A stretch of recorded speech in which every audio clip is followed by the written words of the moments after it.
He had trained himself not to look at working dogs. Not at the Belgian Malinoises that swept through airport terminals with their handlers. Not at the German Shepherds, trotting beside police cruisers on Saturday mornings. Not at the photographs his former teammates posted of their own dogs. Civilian dogs, soft-bellied and couch-comfortable, with captions like "Life is good and never alone." Grady Lusk had spent the better part of 2 years building that discipline, and for the most part it had held. He lived alone in a cedar cabin at the edge of the Ozark Hills in southern Missouri, far enough from town that working dogs weren't much of a concern, and close enough to the ridge line that the sound of wind through the pine brakes could, on the right kind of evening, sound almost like something breathing beside him. That was close enough to company, it had to be. Grady was 56 years old. He stood 6 feet and a quarter inch, though he no longer bothered saying the quarter, and he had the kind of build that didn't advertise itself. Wide through the chest, heavy in the hands, a stillness in the shoulders that came from having learned long ago that the men who fidgeted in dangerous rooms were the ones who didn't walk out of them. His dark brown hair had gone silver at the temples and salt and pepper at the jaw. A burn scar ran from behind his left ear down along the side of his neck, disappearing beneath his collar. He rarely thought about it.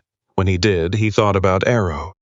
Arrow had been a Belgian Malinois, 68 pounds of copper and black intelligence, with amber eyes that could track movement in pitch dark and ears that never missed a sound they weren't supposed to.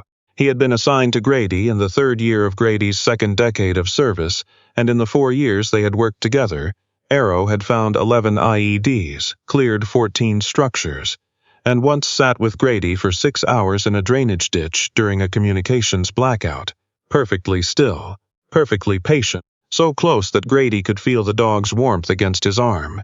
Arrow had trusted him the way very few people ever had, completely, without condition.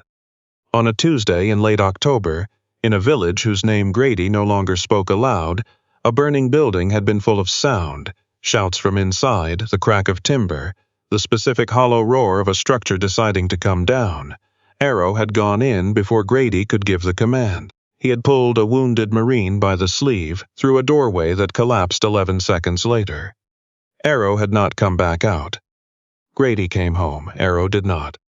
There had been a commendation, a ceremony, words spoken by men with clean uniforms who had never been in a drainage ditch at 3 a.m. listening to a dog breathe.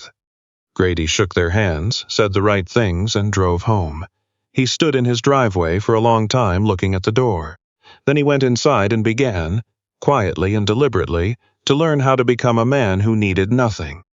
He was, by most external measures, successful at it. The cabin was spare and ordered, a military habit he couldn't shake and no longer tried to. He kept the woodpile stacked, the generator maintained, the road graded after storms. He drove into Branson once a week for supplies and spoke to people the way a man speaks who has not lost the skill, only the appetite. His neighbor, Opal Kinsey, a 70-year-old widow who lived 2 miles down the gravel road and ran a small goat operation with the stubbornness of a woman who had outlasted 2 husbands and 1 county government, brought him cornbread occasionally and accepted nothing in return. She was the only person in his life he didn't feel he owed something to. He told himself he was fine. He had been fine for 22 months, when the ice storm came down from the north on a Thursday in February, glazing the roads and turning the valley into something that looked beautiful from inside and deadly from outside. Grady had been coming back from Branson, a bag of supplies on the passenger seat, the heater working reluctantly. He stopped at the Crossroads fuel station on Highway 160, the last one before the long pull-up into the hills, and climbed out to fill the tank. He almost didn't see the box.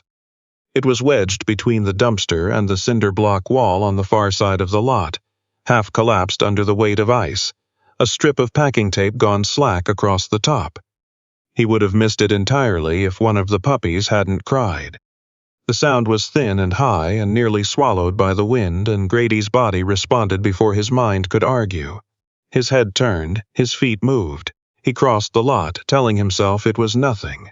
A cat, a bird, something that wasn't his responsibility on a night when the roads were already getting bad, and the smart thing was to get home. He pulled back the flap of the box. 3 German Shepherd puppies lay curled against each other, 5 or 6 weeks old at most.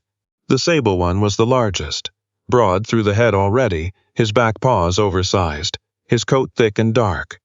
He was shivering in steady waves, but his eyes were open and alert. The black one, a female with a narrow muzzle and amber eyes that caught the gas station light with strange intensity, lay perfectly still in a way that wasn't sleep.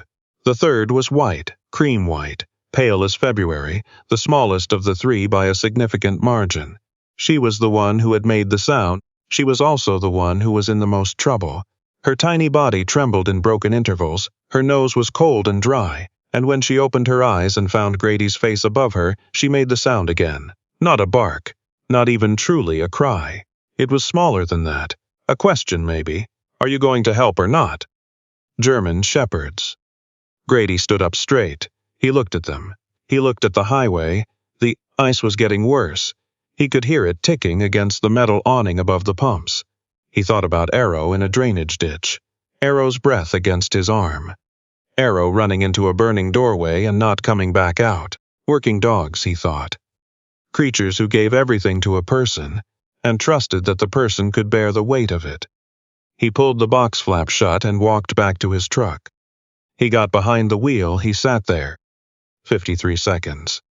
He got out of the truck, went back to the box, and put all 3 puppies inside his coat. The cabin was warm when he got there. Grady set them on the floor near the wood stove on a folded moving blanket and stood back and looked at them the way a man looks at a decision he already knows he'll have to live with. The sable male immediately rolled to his feet and pressed his nose against Grady's boot. The black female watched from the blanket with those amber eyes, cataloging everything. The white runt lay where he'd put her, still shivering, her breathing shallow enough to worry. He didn't have puppy formula. He had evaporated milk, a turkey baster, and a memory of a canine handler named Specialist Ochoa, who had once kept a litter of orphan shepherd pups alive in a forward operating base using improvised means and the stubborn refusal to accept a different outcome. Grady warmed the milk, fed the sable male first. The pup latched onto the baster and sucked so hard he made a sound that was almost comic, a tiny growl of pure determination. Grady almost smiled. "You've got opinions," he said. "I'll call you Bolt." He fed the black female second. She accepted the milk with quiet precision and then looked at him afterward as if filing the information away for some future use that hadn't been determined yet. "Shadow," he said. "Fits." The white runt was last. She barely swallowed the first few drops. Grady worked at it for nearly half an hour, a single drop at a time, the turkey baster held steady in his scarred hands, the pup's lips barely moving. Her breathing was the kind of thin that made a man count intervals. He pressed 2 fingers to her chest. Her heart beat lightly, rapidly, like something trying to stay lit in the wind. "Don't quit on me," he said. His voice came out rougher than he expected. "You're the one who made me stop." He did not name her that night. The name felt like a promise, and Grady had learned to be careful about those. He sat in the armchair with the white pup laid against his bare chest under his flannel shirt, her cold belly against the warmth of his skin, and told himself it was only biology. The same calculation he would have made for any hypothermic patient in the field. He told himself this while he breathed slowly and deliberately, making himself into a living furnace, and felt the tiny heartbeat against his ribs gradually grow steadier and more sure. Sometime around 2 a.m., the white pup pressed her nose into the hollow of his collarbone and exhaled, the long, soft exhale of something that has decided to stay. "Light," he said quietly. He hadn't planned it. The name had arrived on its own, the way things do when they're true. It settled like it had always been hers. Spring came to the Ozarks slowly that year. By the time Light, Bolt, and Shadow were 4 months old, the cabin had ceased to be a silent place. Bolt had decided that the lower shelf of the bookcase was an enemy position, and dismantled it across 3 mornings with focused, joyful violence. Shadow had learned to open the screen door by pressing the latch with her nose. Silently, which Grady only discovered when he looked up from reading to find the door swinging in the evening breeze, and Shadow sitting politely on the porch, watching the field with the satisfied expression of a dog who has solved an interesting problem. Light had developed the habit of stealing one boot. Never both, always one, and carrying it to whatever patch of sunlight she had claimed that hour, where she lay on it with the solemn expression of a creature keeping something safe. Grady told himself this was temporary. He said it while fishing his right boot from beneath the kitchen table. He said it while pressing Bolt's hind quarters to the floor for the 11th sit-stay of the afternoon, the sable pup vibrating with the physical effort of holding still, while every instinct screamed that the yard existed to be run across. He said it while watching Shadow stand motionless at the tree line for 3 full minutes, ears forward, reading something in the air he couldn't hear. What he did not say, not out loud, not even to Opal Kinsey when she came by in May with a jar of blackberry preserves, and stood on his porch, looking at the 3 half-grown shepherds wrestling in the yard, with the satisfied expression of a woman who has been right about something.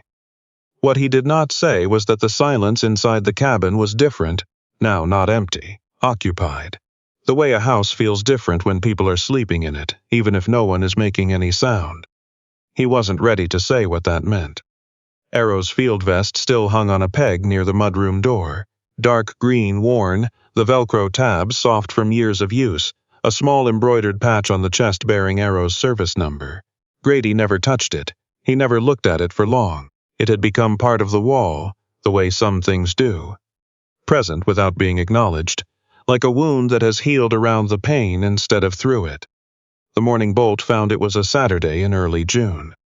Grady had been splitting wood behind the cabin. When he came inside to wash his hands, Bolt was standing in the center of the mudroom with the vest hanging from his teeth, the Velcro strap caught on his lower jaw, his tail wagging with the triumphant energy of a dog who has located a prize of unknowable significance. Shadow sat in the doorway watching. Light sat 2 feet to Bolt's left looking at Grady's face. The Velcro pulled free, the vest swung. The embroidered patch caught the light. Grady did not move for several seconds. Inside the stillness, something made a sound he couldn't name, not a feeling exactly, more like a door opening in a room he hadn't entered in a long time, the air behind it old and cold and full. "Drop it," he said, his voice was flat. Bolt wagged harder, misreading the tone. He had done this before with a dish towel and received a laugh, which had taught him that stolen things were funny. "Drop it, harder." Bolt dropped the vest and stepped back, uncertain. Shadow's ears angled back. Light flattened herself low. Grady picked the vest up. His hands did not shake. He was very careful about his hands. He hung it back on the peg. He turned to the 3 dogs. "You don't touch that." He knew they didn't understand the words. He said them anyway. "You don't ever touch that."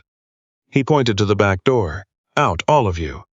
He waited until they were in the yard. Then he stood at the kitchen counter with his palms flat on the wood and breathed until the door in the old room closed again. He told himself he felt better. He didn't. The storm that moved through that evening was the electrical kind, quick and loud, cracking the sky over the ridge in blinding white seams. Grady had been inside, a book he hadn't been reading on his knee, when he remembered the dogs were in the yard. He went to the window.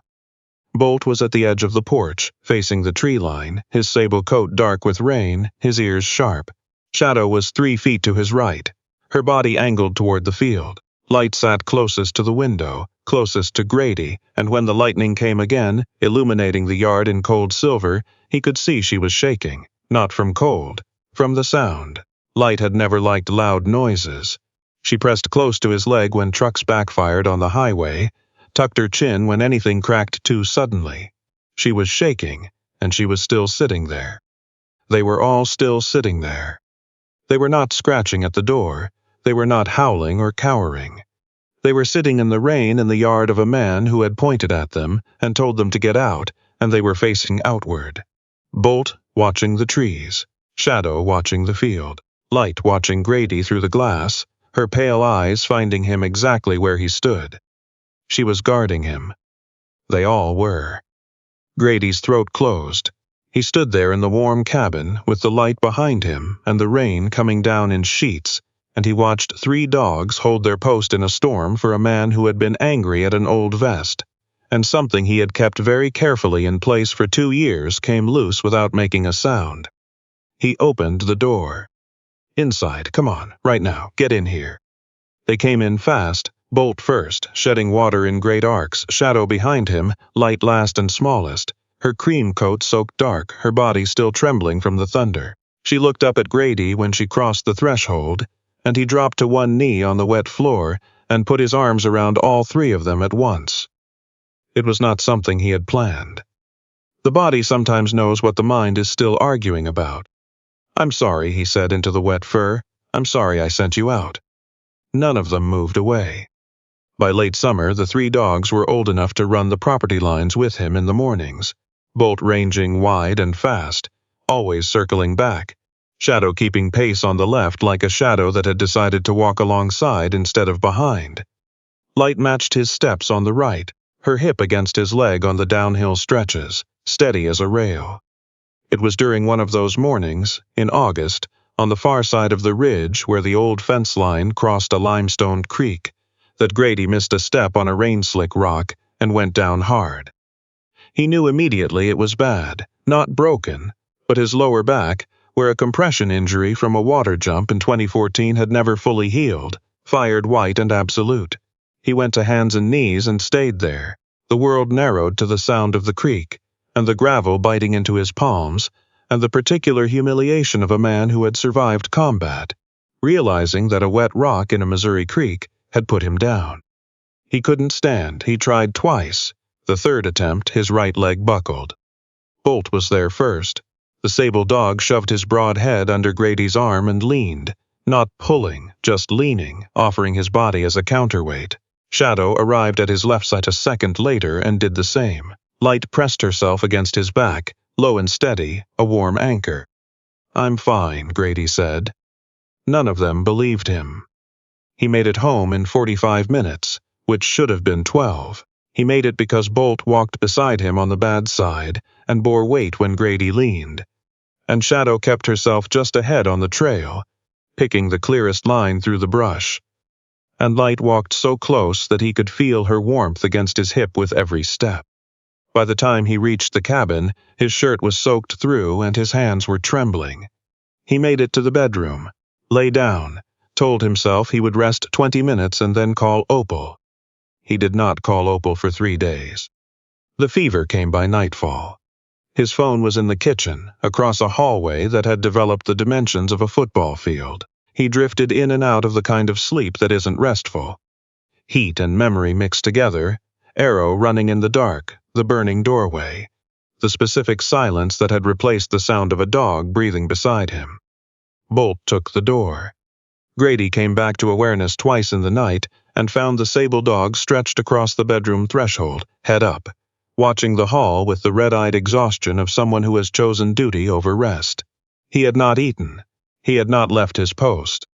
Shadow moved through the cabin in quiet circuits, checking the windows, checking the front door, mapping the perimeter of a threat she couldn't see but understood was real. Light climbed onto the bed. She had never been allowed on the bed.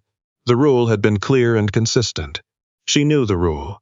She climbed up anyway, settling herself along Grady's left side, her white head beside his shoulder, her body a long warm press against his ribs. When the fever spiked in the small hours and he couldn't hold a full breath, she placed her paw flat on his chest, not pawing at him, not demanding anything. Simply there, weight and warmth and presence, the way Arrow had leaned against him in the drainage ditch. Complete, unqualified. "I'm here, I'm not leaving, breathe." He breathed. On the third morning, the fever broke. Grady lay in the gray dawn light, listening to the birds start up outside and understanding that he was going to be all right. Light was still on the bed, her white coat brilliant against the dark blanket. Bolt had moved to the foot of the mattress sometime in the night and lay across his feet. Shadow was at the door. They were hungry. Their bowls had been empty since the first morning.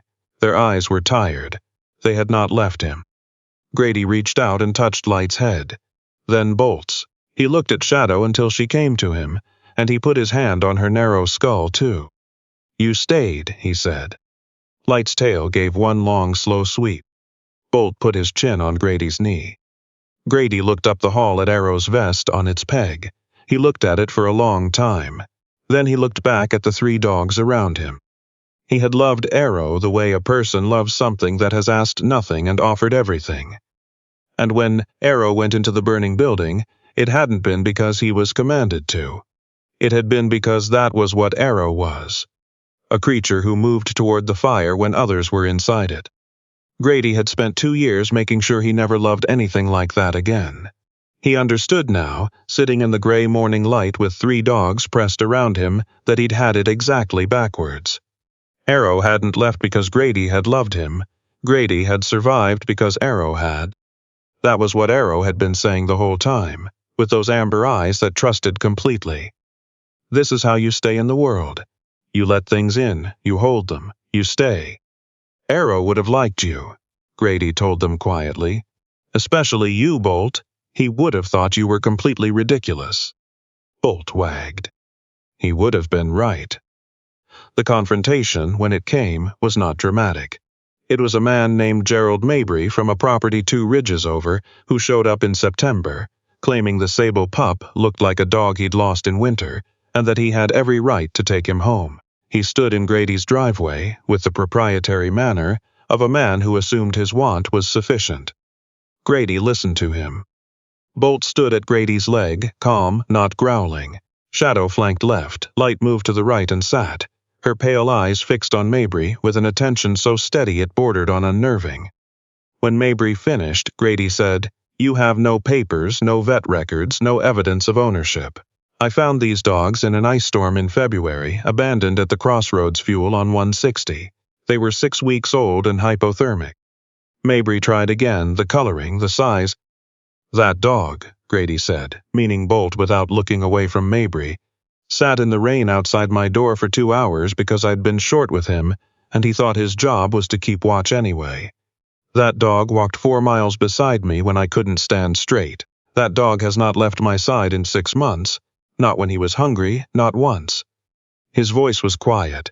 That was how Grady Lusk was dangerous. Not loud, never loud. "You're not taking him. You're not taking any of them. They're not strays. They're not a claim. They're my family. And family doesn't transfer." Mabry said something about the law. "You should go," Grady said. And Mabry went. After the truck disappeared into the tree line, Grady stood in his driveway in the September air. Bolt leaned against his leg, Sable's shoulder, pressing warm against his knee. Shadow sat behind him, relaxed, watching the road. Light circled in from the right and put her head against his hip. He looked down at them. He thought about Arrow, about the drainage ditch, about the warmth of something breathing beside you in the dark, when the dark is the kind that comes with gunfire and fear. He had thought for a long time that losing Arrow meant he couldn't afford any of that again. Couldn't afford to love something that might leave. He saw now that he'd had the logic of grief confused with the logic of love. They weren't the same thing. Grief tells you to close the door. Love is what waits outside in the rain until you open it. Winter came back to the Ozarks in November. Not vicious, just present, the way seasons return to country people who have learned to read them. Grady stacked the woodpile. He drove into Branson and bought 3 proper dog beds, which he positioned near the stove with the careful geometry of a man who has given something real thought. Arrow's vest still hung on its peg. Beside it, Grady placed 3 things: a photograph of Arrow at the K9 facility, young and alert and fully himself, Bolt's first collar, blue nylon already too small, and a strip of cream-white fur he had found on his pillow the morning after the fever broke, which he kept for no rational reason and had no plans to explain to anyone. The morning after the first snow, he stood on the porch in the cold with a mug of coffee. Bolt was tearing across the field in pursuit of something that probably didn't exist, his sable body a dark streak against the white. Shadow sat at the edge of the yard with her face to the wind, listening to news from far away. Light picked her way across the snow toward the porch, deliberate and unhurried, her cream coat bright against all that white. She reached the steps and looked up at him. He reached down and scratched behind her ear. The pines made their sound, the ridge lay flat and clean. Somewhere inside the cabin, the wood stove settled, and the smell of cedar came through the open door, and for the first time in 2 years, maybe longer, Grady Lusk stood in the morning cold and did not feel the particular ache of a man standing in a place built for more than one. Arrow had gone into the burning building, because that was his nature. Light had made a sound in a gas station parking lot on a February night, because that was hers. The names were different. The love was the same kind. The kind that doesn't wait to be invited, doesn't leave when you tell it to go, doesn't ask whether you deserve it before deciding to stay.